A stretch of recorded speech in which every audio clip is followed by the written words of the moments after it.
a show is one thing, but when you got to go out and win, it's a bit different. And you find out about yourself, what makes you win, or how you're going to be good one night or bad the other. And you find out about your body and what you can do and what you can't be to be at your best, you know. Barry Briggs is a living icon who dominated the world of speedway racing, once the most popular spectator sport in the UK and other parts of Europe, for a quarter century. Competing on a specially designed motorbike with one gear and no brakes, speedway riders race on a dirt oval track, power sliding through the corners and reaching speeds over 80 miles an hour. Briggs is a 4-time world champion, has won 6 consecutive British titles and 2 in New Zealand, where he's in the Sporting Hall of Fame. He was also awarded Most Excellent Order of the British Empire.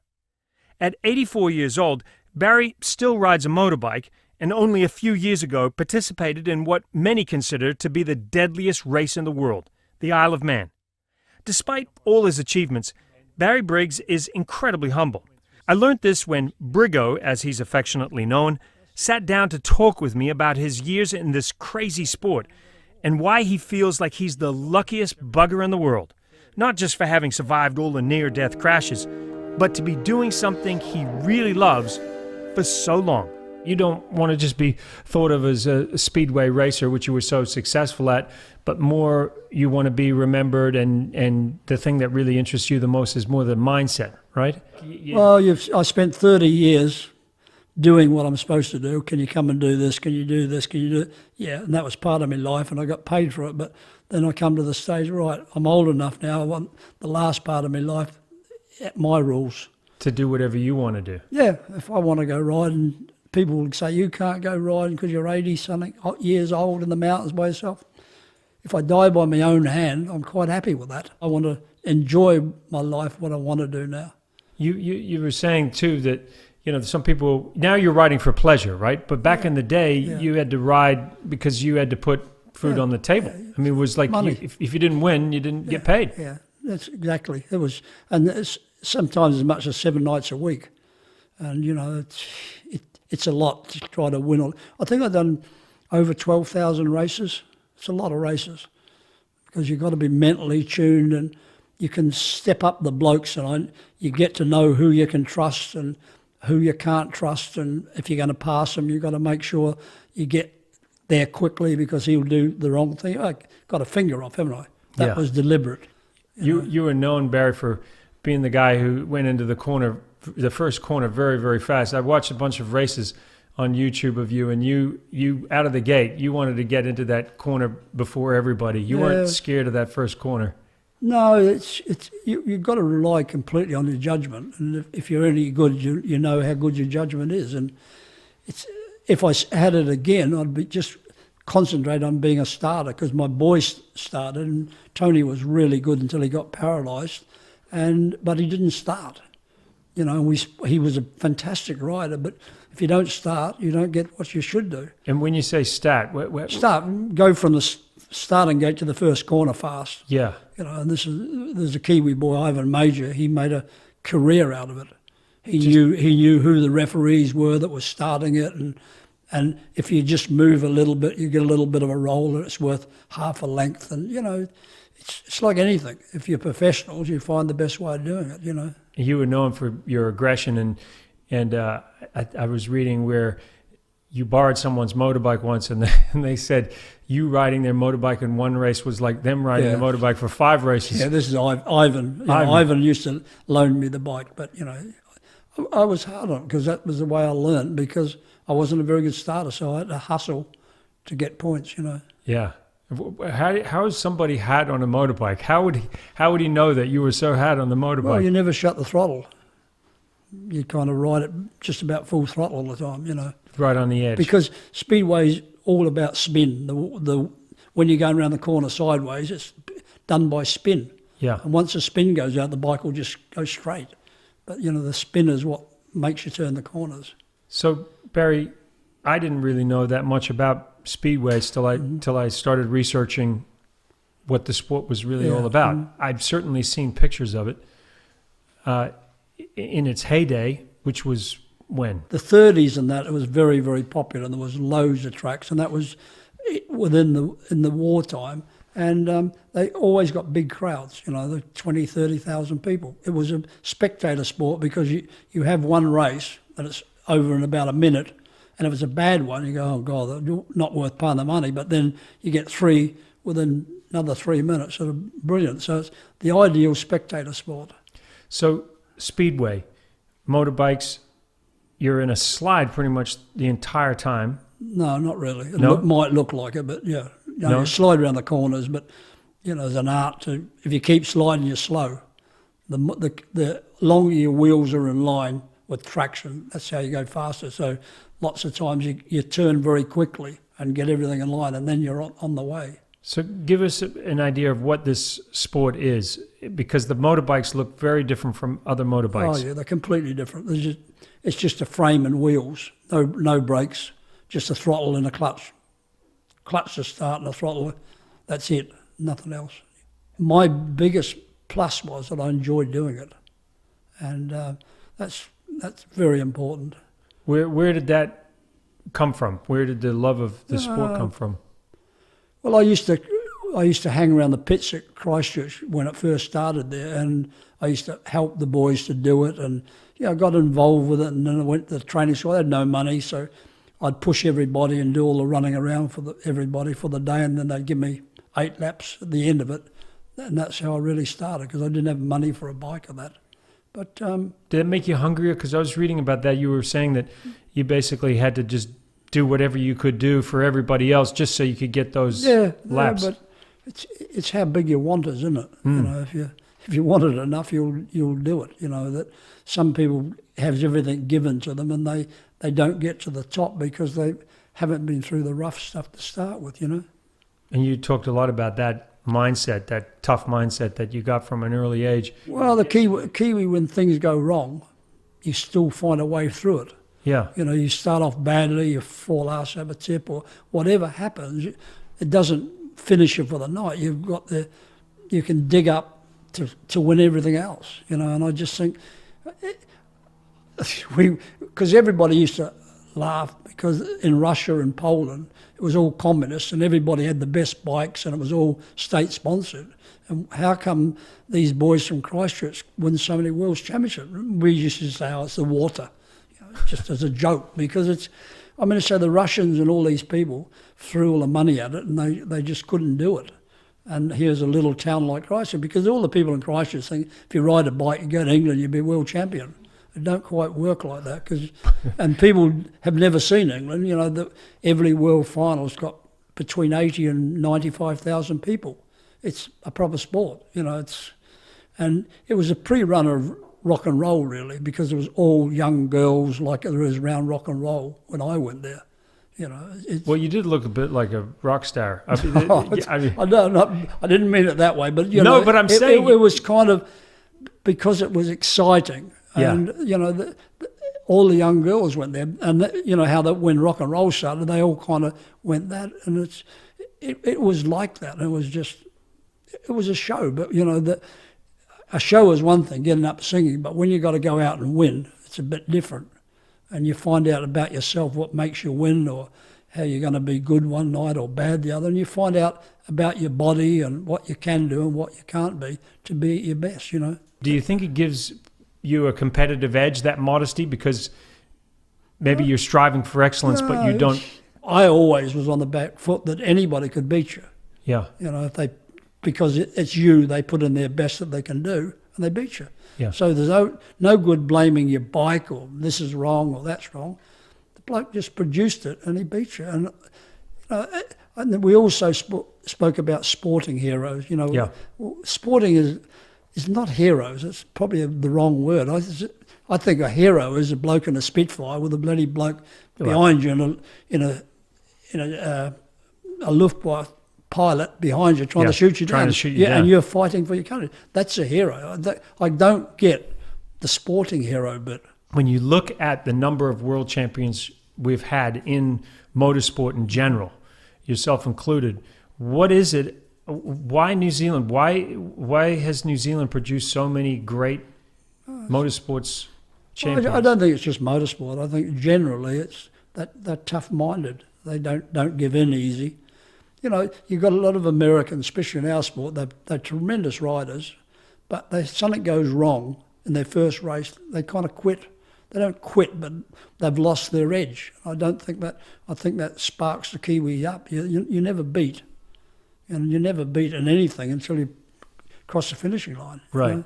It's a little bit of an underdog mentality too. Like I was just reading about your upbringing, and you really had to fight for absolutely every single step along the way. There was nothing really handed to you, was No, there? but I think that's a general that, especially boxers. Look at all the boxing champions; they all come from nothing. Yeah. Because you've got something, you're going to get a hiding, get punched up, and you go home and your mum makes you a meal and everything's okay. And when you've had it a bit tough, what is tough? I know you went through a tough time when you were 14. When your mom and dad broke up, right? And that upbringing that you had, it was pretty tough then. It was normal. It was a bit harder than other people, and I didn't have this and that, but I didn't need this and that. Yeah. You know, what I have and what I got now, and I'm still modest in what I buy, or I don't want a bigger this or a better this. I'm quite easily pleased. Yeah. I love this story about how when you were going into, I think it was one of your first races, and your mom helped you get your kit together. And I understand there was pieces of carpet and all kinds of things. Oh, no, yeah. I made my own set of leathers on my mum's singer sewing machine. Broke all the needles and that. And then she come the first night, and I crashed after the race was over and did my knee in because I didn't put enough carpet in the knee of it. Well, I never made a set of leathers before, so I learned another good lesson.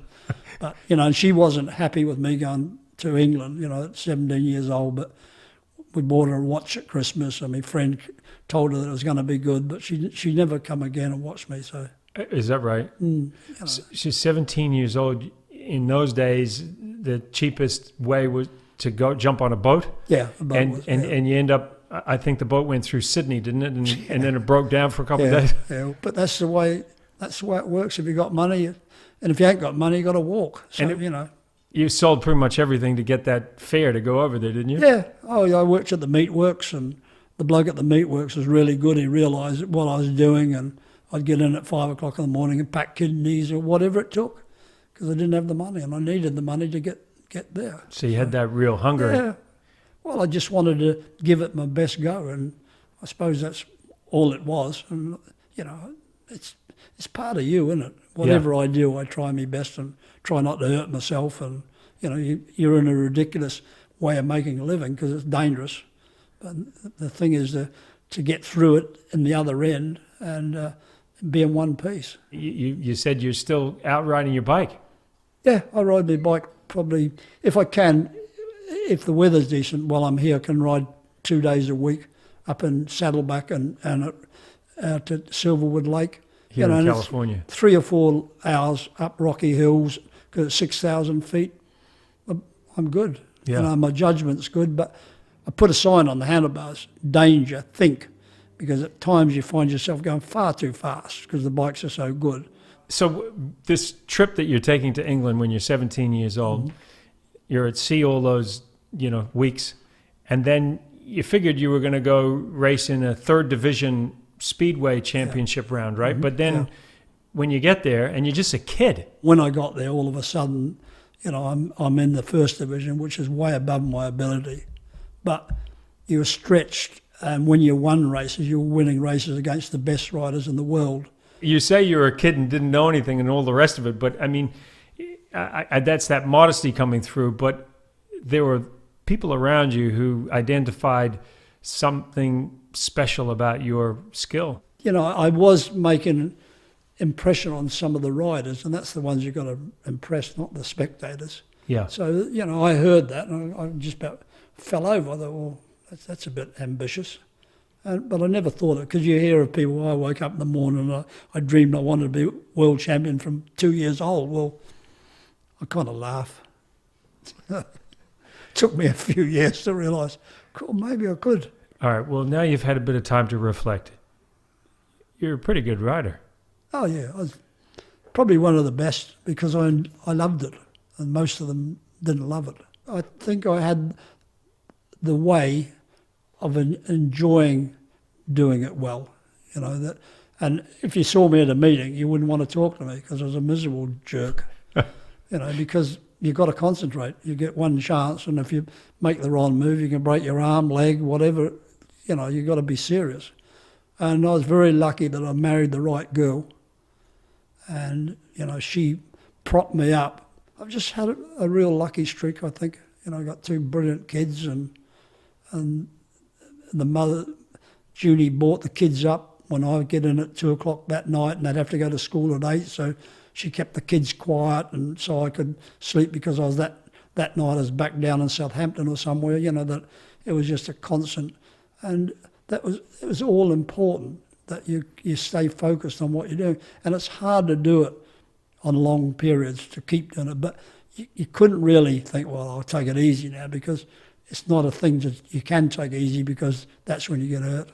Yeah. I think I become popular because every time I raced, I give my best, and the people understood. They paid their money. They thought, well, he's not just going to cruise around the back of the field. Yeah. Whatever he's doing, he's going to give it his best, and I think that did a lot for me. You said about the people that turned up in the tens of thousands. Mm-hmm. You said for a lot of them, their lives were miserable, and when they turned up to the Speedway, it gave them some escapism, and you felt a responsibility to put on a show. I look back at what I've had, and I think I was really, really lucky, and I'm still alive and breathing. That's the most important. The Wembley Stadium was one place where one of the big venues. Was it the biggest one in England? Yeah, it was the biggest stadium. And how many people would turn up to watch you guys race? Well, in the league matches, when it was down a little bit, they got probably 40,000, 45,000 just for league matches, Wimbledon versus Wembley or Wembley versus Norwich.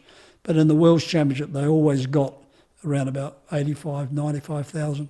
And the first couple of World Championships after they were sold out. You've had so many adventures on the track, but I think what's so incredible about your life story is the other challenge that you took on in your life, going to Africa, and that sounds as dangerous and as challenging as anything you ever did on the track. Oh yeah, it was a different danger, wasn't it? Well, yeah. I mean, and more, I would say, you only had rifles up against your head and things like that. It's not quite the same as the first corner, is it? No. So how does a Speedway champion end up deciding to go to the continent of Africa to take on a life adventure there? Well, it started with the Clogau gold mine in Wales. Yeah. That's where all the royal gold comes from. The crown for the Queen is that, and the wedding rings were Clogau gold. And we, through another boy, an Aussie, he went down there, they had these mountains, and in the old days they just cleared the inside of the mountain. It was just like hollow. And one of my friends went in, they found a load of gold there. And I bought into that. And we went on the stock market in England with that gold mine. And that's how I got into the mining. And yeah, it was valued at 43 million, what we had. And then we'd done all the papers to go on the London stock market, and then the whole stock market all over the world went upside down, and that was it. In the mid-'80s, 87 or something. Yeah, we just had to wipe our hand. We'd done 4 years. Oh, we were ready to go. Heartbreaking. Nah, not really. It wasn't meant to be, was it? So you march off and do your next one. You weren't exactly welcomed when you got there. There was a civil war going on, and the soldiers stopped us. And some of them were only 17-year-old kids, and they had machine guns. And my Tony had a pair of khaki. This is your son? Yeah, he had khaki shorts with a hunting knife, just a knife. And of course, and then they say, well, open the front of the car, but stand 10 foot back. Well, you can't do the both things. They're nervous, but they got the gun. And anyhow, we got arrested, and we just wouldn't play their game. They'd tell us to get in line, and we wouldn't get in line, and we just messed with them. And then they tossed us in jail was in jail for 2 days. Many of them were going to die, so we were lucky. Because you probably didn't know if you were going to die. No, you got the feeling that they a bit easier on you, but they'd come in at night, drugged up soldiers, and kick you and all that kind of rubbish. But you know, you saw through it, and in the end we got out of it. But you know, it was dangerous, but that's what life was about, wasn't it? You know. What about now in terms of the riding that you're doing? Do you ever get out on the speedway bike, or is it always a motocross bike? What are you riding? No, most of it was motocross, but after speedway, I bought up a thing like the Golden Oldies, Yeah.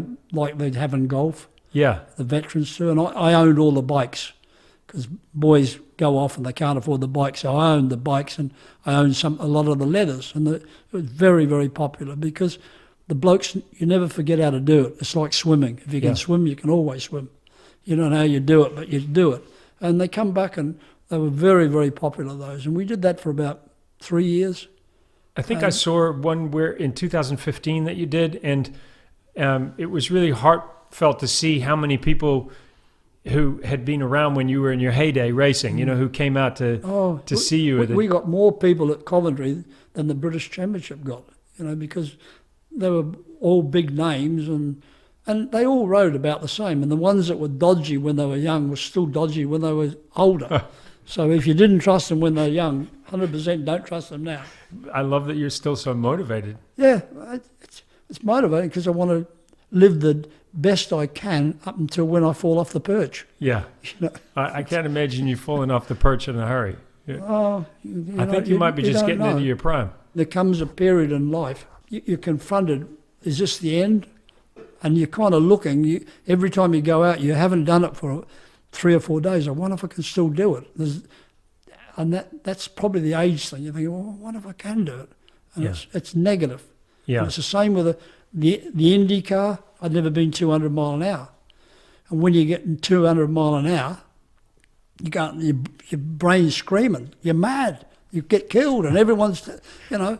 And once you get rid of that, you get rid of that yelling, it's going to kill yourself, and then you learn, it's easy.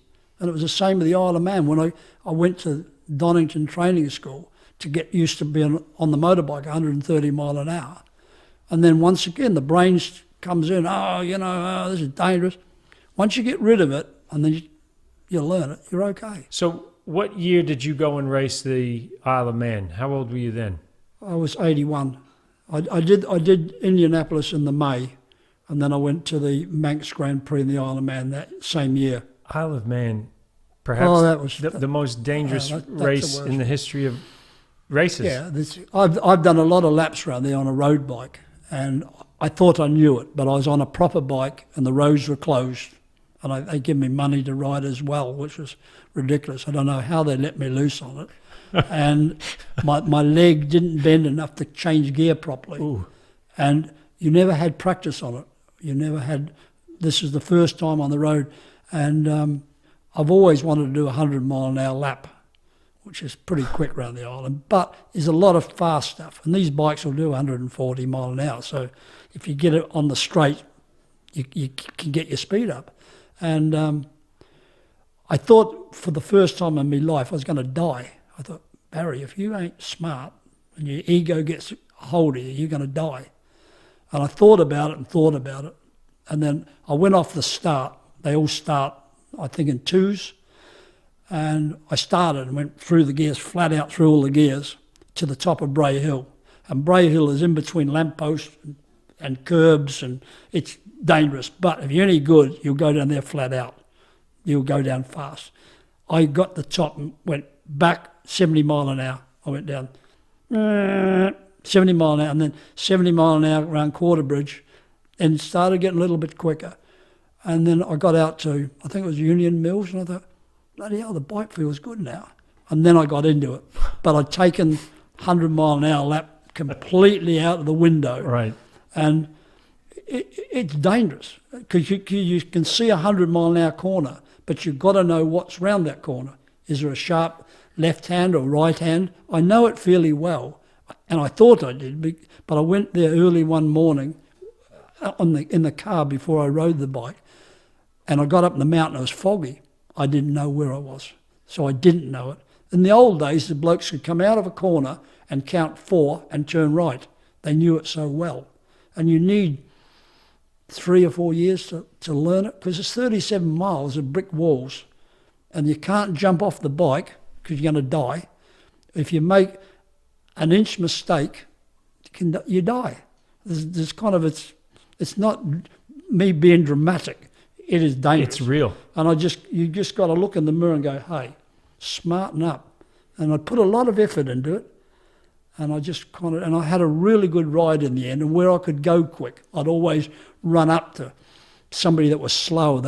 I couldn't do that, but I had a great ride using my head. But it was an unbelievable experience. You can't buy that. You live to tell the tale. Well, you're living on the knife edge, but you got to realise what you're doing. And for once in my life, I listened to myself. Maybe you're getting smarter with age. I don't know about that, but that was a crisis, because I never ever thought I was going to die on a motorbike. But I seriously thought, you could see it. I had 3 or 4 days of thinking about it, and I just think. But the experience being in the pits with all the kids most of them got no money, and they're putting their lives on the line to do what they like. And, to be involved with that was nice at my age, and they treated me lovely as well. And so they should. And I just kind of, and I normally sleep before I do something. And when I was laying there, you go, and the bike's going past 180 miles an hour. You really? So, I did smarten up. And I had a really brilliant bike. What was the bike, out of interest? It was a Kawasaki of Nick Jeffries, who got third in the Manx the year before. The bike was perfect. It was fast. But I never had an open road before, because when you're up in the mountains, or you're going around there in the weekdays, you go around the corner, there's a truck in the way. Yeah. So you just had to always ride defensively. But when I got on there, it wasn't quite as easy what I thought. But I'm sure that a couple of years I'd be. It's the same with Indy. I think another 50 laps in the Indy car. It qualified at 182 mile an hour. I'm sure I could have done 182 mile an hour lap. What are you going to do when you're 100? You got a race lined up? No. I just want to breathe. Yeah. Do what I want to do. Yeah. Play golf, read books. What have you've had an incredible life? What advice do you give to people who are maybe not like you and wanting to get out and try new and different things? I think what we don't realise till late is that we're lucky to have a life, and you just accept, hey, I've got a life. But if you want to have the best out of your life, you've got to put a little bit into it. You just can't watch television all day and expect to get out, and do everything. But that it's just generally feeling good that you have a life and you can do what you like with your life, and it's up to you. At the end of the interview, we do a couple of questions. If you were going to take a road trip, and I'm presuming it's going to be a very fast car for you, mate, any car you want, quite frankly, and you're going to take a road trip across America, and you can take 3 people in the car with you from any time in history to be your traveling companions, who do you think you'd take with you? Well, that's a difficult one, isn't it? Nobody want to go with me. Why is that? Because you wouldn't let them drive? I haven't got the best reputation as a driver, but I'm very good going forward. I'm not so good backing up. Well, listen, you've done enough driving in your life. You don't have to take this bloody road trip. It's not compulsory. No, there's too many cops, and I don't like American police. So we'll stay home. You could just ride your motorbike. Bugger it. Yeah, no. Yeah, just call up your mates. How about your perfect day? What to you is your perfect day? Oh, your perfect day would be surrounded by your mates, I would have thought. Yeah. Wherever they are. You could pull them all into one room. Listen, you're a bloody legend. I'm not a legend. Well, I'm allowed to call you a legend. Yeah, okay. Yeah, I've got your book. For people who haven't seen the book, this is the book. The FIM don't think I'm a legend. Incredible stories. Yeah. And thanks for coming in today and talking to me. I really appreciate it. And I'd love to come out to your place and get some shots of you riding your bike. I don't ride on the road No. because it's dangerous. Yeah. It's interesting for you to say that.